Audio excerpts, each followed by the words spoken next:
હોસ્પિટલમાં મહિલાઓની સારવારના સીસીટીવી ફૂટેજ વેચવાના ધંધાનો પર્દાફાશ થયા બાદ અમદાવાદ સાયબર ક્રાઇમ બ્રાન્ચને મોટી સફળતા મળી છે। અમદાવાદ સાયબર ક્રાઇમ બ્રાન્ચે તાજેતરમાં જ રાજકોટના પાયલ મેટર્નિટી હોસ્પિટલના જે સીસીટીવી ફૂટેજનું પ્રકરણ સામે આવ્યું હતું તેને લઈ એક મોટી કાર્યવાહી કરી છે। વિગતવાર વાત કરીએ કે કઈ રીતે ચાલી રહ્યું હતું આ સમગ્ર રેકેટ અને કઈ રીતે પર્દાફાશ થયા બાદ ક્રાઇમ બ્રાન્ચને સફળતા મળી છે।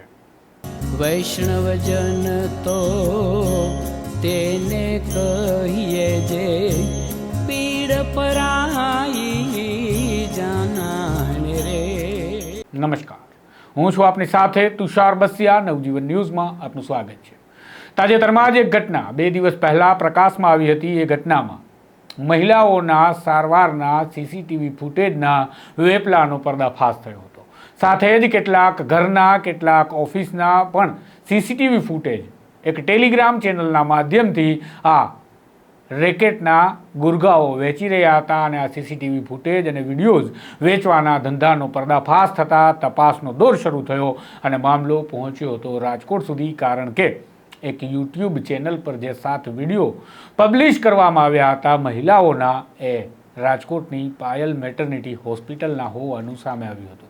રાજકોટ પોલીસ પણ આ મામલે તપાસ કરી રહી હતી। દરમિયાન અમદાવાદ સાયબર ક્રાઇમ બ્રાન્ચને મોટી સફળતા મળી છે આ મહિલાઓના વિડીયો વેચવાના કૌભાંડને।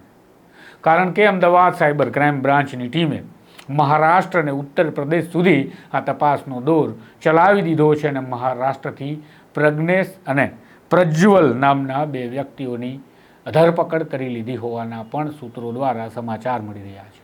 સૂત્રોનું કહેવું છે હજુ પણ કેટલાક ગુરગાઓ છે જે આ રેકેટના અંદર સામેલ હતા અને આ રેકેટના આરોપીઓને પકડવા માટે અમદાવાદ સાયબર ક્રાઇમની ટીમે કેટલાક વિસ્તારોમાં દરોડા પણ કર્યા છે અને તેમાં જ આ મોટી સફળતા મળી છે અને હજુ અન્ય ટીમો પણ અન્ય રાજ્યોમાં તપાસ કરી રહી છે જેના કારણે આંતરરાજ્ય આ કૌભાંડ ખુલશે અને ટૂંક સમયમાં મોટો ધડાકો થશે કે કઈ પ્રકારે દેશભરની કેટલીક હોસ્પિટલોને શિકાર બનાવવામાં આવી હતી આ સીસીટીવી ફૂટેજને લઈ અને કેટલાક સીસીટીવી ફૂટેજ જે પ્રાઇવેટ સંસ્થાઓમાં ઘરમાં કે ઓફિસોમાં હતા તેના પણ વિડીયો ફૂટેજ જે ટેલિગ્રામ ચેનલ પર વેચાતા હતા એ ટેલિગ્રામની માહિતી પણ અમદાવાદ સાયબર ક્રાઇમને મળી ચૂકી છે અને સંચાલક સુધી પણ સાયબર ક્રાઇમ બ્રાન્ચ ટૂંક સમયમાં પહોંચી જશે તેવું પણ સૂત્રોનું કહેવું છે। જોઈએ હવે આ મામલે શું ધડાકો થાય છે। પણ હાલ તો સમાચાર છે મહારાષ્ટ્રથી પકડાયેલા આરોપીઓને લઈ ટૂંક સમયમાં સાયબર ક્રાઇમ બ્રાન્ચ આ મામલે પત્રકાર પરિષદ યોજી પત્રકારોને માહિતી આપશે। આ પ્રકારના અહેવાલ વિગતવાર સમાચાર સાથે જલ્દી મળીશું। નવજીવન પર જોડાયેલા રહેજો। નવજીવન ન્યૂઝ સાથે નમસ્કાર।